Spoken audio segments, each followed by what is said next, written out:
بسم اللہ الرحمن الرحیم۔ آج میں آپ کو اپنی تفسیر کرمانی سے یہ عرض کروں گا کہ چغل خوری یعنی غیبت اور پیشاب کی چھینٹوں سے عذاب قبر ہوتا ہے۔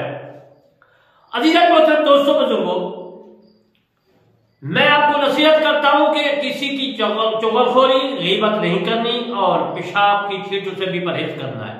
اب اس کا میں حدیث پاک سے روشناس کراتا ہوں کہ حضور صلی اللہ علیہ وسلم نے کیا فرمایا۔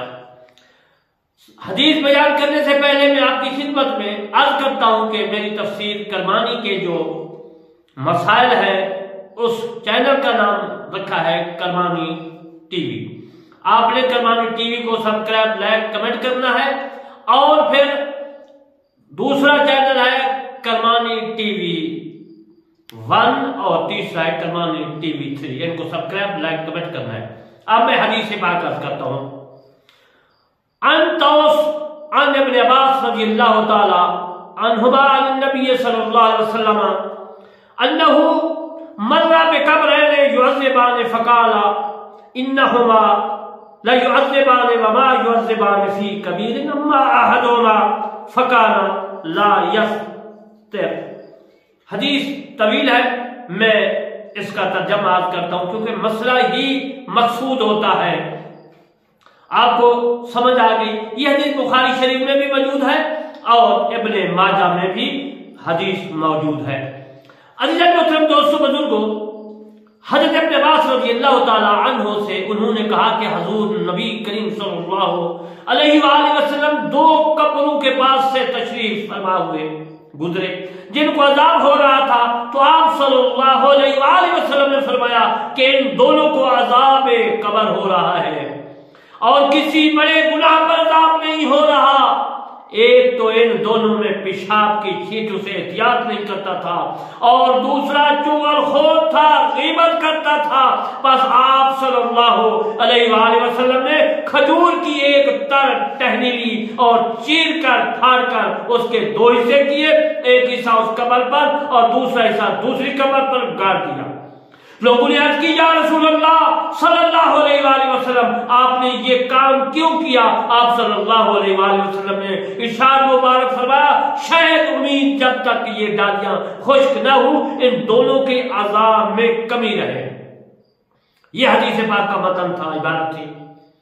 میں اب اس کی تفسیر کرتا ہوں۔ اس حدیث کی ہر مسلمان کا یہ مقصد ہوتا ہے کہ جو مسلمان مادی یا مسلمان عورتیں اس دنیا فانی سے رحلت فرما گئے، اس کی روح کو سکون ہو اور اللہ تعالیٰ ان کو جنت میں داخل فرمائے۔ کبھی باغ میں خراج تقسیم کرنے سے، کبھی کنواں وقف کرنے سے، کبھی دعا کرنے سے، کسی نہ کسی وسیلے سے اللہ تعالیٰ اس کو بخش دے۔ رسول اللہ صلی اللہ علیہ وآلہ وسلم جب 2 قبروں کے پاس سے گزرے تو فرمایا ان دونوں کو عذاب ہو رہا ہے، ایک کو چغل خوری کی وجہ سے، دوسرے کو پیشاب کی چھینٹوں کی وجہ سے۔ وہ آدمی اونٹ چرانے والا تھا جو پیشاب کی چھینٹوں سے پرہیز نہیں کرتا تھا، اونٹ چراتا تھا۔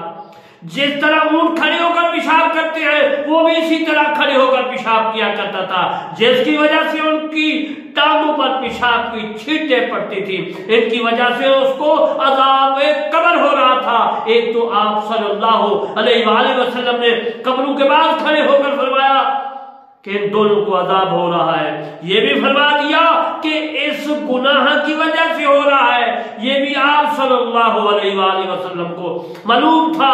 اس پر تر ٹہنی سے شاید عذاب میں کمی ہو۔ اس حدیث میں یہ نہیں لکھا کہ حضرت جبرائیل امین نے ابھی آیا ہو، اسی وقت بتایا ہو، کیونکہ رسول اللہ صلی اللہ علیہ وآلہ وسلم اپنی مرضی سے کوئی بات نہیں بتاتا، جو خدا کہتا ہے، اللہ کہتا ہے، وہی جبرائیل امین لے کر آتا ہے۔ میرا مصطفیٰ فرماتا ہے، میرا مصطفیٰ اپنی مرضی سے کوئی مسئلہ نہیں بتاتا، کوئی کلام نہیں کرتا، کوئی بات نہیں بتاتا۔ تر ٹہنی اللہ تعالیٰ کی تسبیح پڑتی ہے۔ کافی حدیثوں میں موجود ہے کہ تر ٹہنی جو ہوتی ہے گیلی، وہ اللہ تبارک و تعالیٰ کی حمد و تسبیح پڑتی ہے۔ جس وقت تک چھڑی تر رہے گی اس وقت تک میت کو راحت ملے گی۔ اگر قرآن مجید قبر کے پاس پڑھا جائے تو میت کی روح کو ثواب ہوگا، کیونکہ تسبیح جو ہے وہ تہنی پڑھے تو راحت سکون میت کو ملے. اگر قرآن مجید سبحان اللہ پڑھا جائے تو وہ کتنا ہی ثواب ہوگا. اس کی قبر کا عذاب ختم ہو جائے گا, اس کی قبر پر سکون ہوگا, رحمتیں ہوں گی. مسلمانوں کے لیے کیا جاتا ہے کہ دعا اور ایصال ثواب کے ذریعے ان کی نیکیوں میں اضافہ ہو, ان کی آخری زندگی سنور جائے. جبکہ بزرگان دین کے لیے ایصال ثواب کرنے کا یہ مقصد نہیں ہوتا, بلکہ اس بزرگ سے اپنی نسبت ثابت کرنا زیادہ مقصود ہوتا ہے, کیونکہ وہ دوسرے کی طرف اس بات کے محتاج نہیں ہوتے. کیونکہ دعا اور ایصال ثواب کر کے ان کی عافیت سنورنے کی کوشش کرے. رسول اللہ صلی اللہ علیہ وآلہ وسلم حضرت علی رضی اللہ تعالیٰ عنہ کو قربانی کی وصیت کرنا اور حضرت علی رضی اللہ تعالیٰ عنہ کو نبی کریم صلی اللہ علیہ وسلم سے بھی قربانی کرنا ایصال ثواب کی اس قسم پہلی ہے. میں عرض کر رہا تھا کہ چھینٹو سے پرہیز کرنا ہے, پیشاب کی چھینٹو سے پرہیز کرنا ہے, تاکہ اس کو کوئی ایسی جو ہے چیز جو ہے نہ لگے اپنے پیشاب کی جسم پر, اور اس کے بعد اللہ تعالیٰ جو ہے اس ایسے عذاب سے ہر آدمی کو جو ہے محفوظ رکھے. ایک کہ ہر آدمی کو چاہیے کہ پیشاب کی جو ہے مطلب چھینٹو سے ضرور جو ہے اپنا پرہیز کرنا چاہیے, تاکہ اللہ تبارک و تعالیٰ جو ہے رسول اللہ صلی اللہ علیہ وسلم کو جو فرمایا ہے اسی پر عمل کرنا چاہیے, اور پھر ہم کو اللہ تبارک و تعالیٰ اس عذاب سے اور چھینٹو کے اس ایسے کام سے جو ہے محفوظ رکھے. میں عرض کر رہا تھا کہ چغل خوری جو ہے, غیبت جو ہے, وہ ایسی چیز ہے کہ جس سے قبر میں بھی انسان کو جو ہے عذاب ہوتا ہے. تو اب میں دوسرا مسئلہ یہ یاد کروں گا کہ میت کے سامنے اس کی مغفرت کی جائے تو دعا کرنا, یعنی مغفرت کی دعا کرنا جائز ہے. عن ام سلمہ قال دخل رسول اللہ صلی اللہ علیہ وسلم علی ابی سلمہ وقد شق بصرہ. حضرت ام سلمہ رضی اللہ تعالی عنہا نے فرمایا کہ رسول اللہ صلی اللہ علیہ وآلہ وسلم حضرت ابو سلمہ کے پاس تشریف لائے اور ان کی آنکھیں کھلی ہوئی تھیں, تو آپ نے انہیں بند کر دی, یعنی وہ وصال فرما چکا تھا. ان کے گھر والے چیخنے چلانے لگے. آپ صلی اللہ علیہ وآلہ وسلم نے فرمایا اپنے لیے بھلائی مانگو, کیونکہ جو کچھ تم کہتے ہو فرشتے اس پر آمین کہتے ہیں. آپ صلی اللہ علیہ وسلم نے پھر دعا کی, اللہ ابو سلمہ کی مغفرت فرما اور راہ پانے والوں میں ان کا درجہ بلند فرما اور ان کے پسماندگان میں ان کا جان نشین بنا. نیز ہمارے اور ان کی مغفرت فرما. اے تمام جہانوں کے پالنے والے, اے اللہ ان کی قبر کشادہ فرما اور ان کے لیے اسے نورانی فرما. یہ میں نے عربی عبارت میرے مصطفیٰ صلی اللہ علیہ وسلم نے جو دعا مانگی میں اس کے متعلق اس کی تفسیرات کی, اس کا ترجمات کیا. عربی عبارت بھی میں آپ کو پڑھ کر سنا دیتا ہوں. وَغْفِرْ لَنَا, یا اللہ ہم کو بخش دے. وَلَهُ يَا رَبُّ الْعَالَمِينَ اللَّهُمَّ أَفْصَالَهُ فِي قَبْرِهِ وَنُورُهُ وَنَوَرَهُ لَهُ فِي. ابو داؤد شریف میں کتاب الجنائز میں حدیث موجود ہے.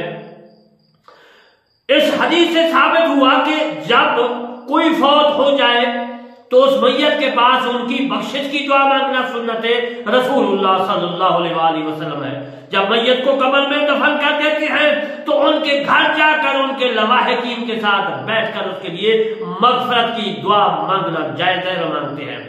کوئی بھی فوت ہو جائے, جب بھی آپ ان کے فوت ہونے کی خبر ملے, یعنی آپ کو میت کو یعنی فلاں آدمی فوت ہو گیا خبر ملے, تو آپ ان کی مغفرت کی دعا کر سکتے ہیں. آپ اس کی قبر پر بھی جا کر مغفرت کی دعا کر سکتے ہیں, کیونکہ ہم پنجگانہ نماز میں بھی اپنے لیے اور ماں باپ کے لیے اور تمام مسلمانوں کے لیے مغفرت کے لیے دعا مانگتے رہتے ہیں. اگر وہ زندہ ہے تو پھر بھی ان کے لیے دعا مانگتے ہیں, یا وصال فرما گئے ہیں تو پھر بھی ان کے لیے دعا مانگتے ہیں. جب بھی ان کے گھر میں تعزیت کے لیے جائیں تو اس کے لیے مغفرت و بخشش کی دعا ضرور مانگنا چاہیے اور مانگے, یہ جائز ہے. کیونکہ اس حدیث سے ثبوت ہے کہ رسول اللہ صلی اللہ علیہ وسلم سامنے کھڑے ہیں، میت سامنے ہے اور آپ دعا فرما رہے ہیں وَاغْفِرْ لَنَا وَلَهُ یا رب العالمین اللہم افصح لہو فی قبرہ ونور لہو فی۔ عزیز محترم، یہ حدیث سے بہت سے مسائل ثابت ہوتے ہیں، تعزیت ہوتی ہے اور پھر دعا میت کے لیے بخشش کی دعا مانگنا اسی حدیث ابو داؤد میں جو میں نے پڑھی ہے ثابت ہے۔ اب میں آپ کو اسی کے متعلق اور ایصال ثواب کے متعلق، قربانی کے متعلق اور ایک مسئلہ عرض کر دیتا ہوں، وہ بھی ابو داؤد کتاب الضحایا میں موجود ہے۔ ان رسول اللہ صلی اللہ علیہ وسلم اوصانی ان، یہ حضرت علی رضی اللہ تعالیٰ عنہ رسول اللہ صلی اللہ علیہ وسلم کے چوتھے خلیفہ ہیں۔ وہ تو دمبے قربانی کرتے دیکھا تو عرض گزار ہوا کیا بات ہے؟ انہوں نے فرمایا رسول اللہ صلی اللہ علیہ وسلم نے وصیت فرمائی تھی اپنی طرف سے قربانی کرنے کی، چنانچہ ارشاد الہی کے تحت ایک جو ہے قربانی میں رسول اللہ صلی اللہ علیہ وسلم کی طرف پیش کر رہا ہوں۔ حدیث جو ہے اس میں لفظ ہے کہ بے قبشین فقل لہو ما ھذا فقال ان رسول اللہ صلی اللہ علیہ وسلم۔ عزیز محترم، اس سے کیا ثابت ہوا؟ اس سے ثابت یہ ہوا کہ ایصال ثواب کی دو اقسام ہیں، ایک وہ جو بزرگان دین کے لیے کیا جاتا ہے، دوسرا جو عام لوگ ہیں ان کے لیے دعا کی جاتی ہے، جس طرح میں نے پہلے عرض کیا۔ تو یہ جائز ہے اور ایصال ثواب کی جو ہے ایصال ثواب کرنا جو حضرت دمبے ذبح کیے وہ جو ہے عزیز محترم ایصال ثواب کرنا چاہیے اور اس سے ثابت ہے۔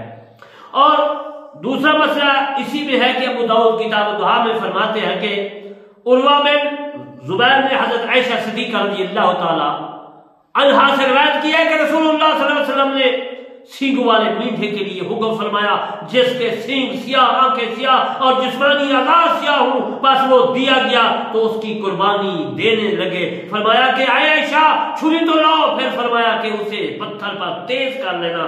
بس میں نے ایسا ہی کیا تو مجھ سے لے لی اور میٹھے کو پکڑ کر لٹایا اور ذبح کرنے لگے تو کہا اللہ کے نام سے شروع کرتا ہوں، یعنی اللہ اکبر اللہ اکبر۔ اللہ اسے قبول فرما محمد کی طرف سے، آل محمد کی طرف سے، آل محمد صلی اللہ علیہ وسلم کی طرف سے اور امت محمد کی طرف سے، پھر اس کی قربانی پیش کر دی۔ دیکھو قربانی کے وقت رسول صلی اللہ علیہ وسلم نے نیت کر لی، تو نیت کرنی، نسبت کرنی کوئی نجائز نہیں ہے کسی کی طرف سے، تو رسول اللہ صلی اللہ علیہ وسلم کی حدیث ہے اور یہ حدیث سیاستہ میں ہے جو میں نے عرض کی ہے، ابو داؤد میں ہے، کتاب الضحایا میں آپ دیکھ سکتے ہیں اور میری تفسیر کرمانی جلد اول سورہ بقرہ بھی پڑھ کے دیکھ سکتے ہیں۔ اب میں اس کی تفسیر عرض کرتا ہوں اسی حدیث کی کہ نبی کریم صلی اللہ علیہ وآلہ وسلم قربانی کے جانور کو ذبح کرتے وقت بھی آل محمد صلی اللہ علیہ وآلہ وسلم کی طرف منسوب فرما دیا کرتے تھے اور اللہ تعالیٰ کا نام لے کر ذبح کرتے تھے۔ معلوم ہوا کہ جو جانور پر اللہ تعالیٰ کا نام لے کر ذبح کیا جائے اللہ اکبر تو ثواب میں شریک کرنے یا ایصال ثواب کی غرض سے اللہ والوں کی جانیں منسوب کر دینے میں ما اہل بھی لغیر اللہ میں شمار نہیں ہوتا۔ جو جانور بزرگان دین بزرگوں کی جانیں منسوب کیا جائے ان کے لیے ایصال ثواب کرنا ہے اور اسے اللہ تعالیٰ کا نام لے کر ذبح کیا جائے تو اسے حرام اور متعد نہیں ٹھہرایا جا سکتا۔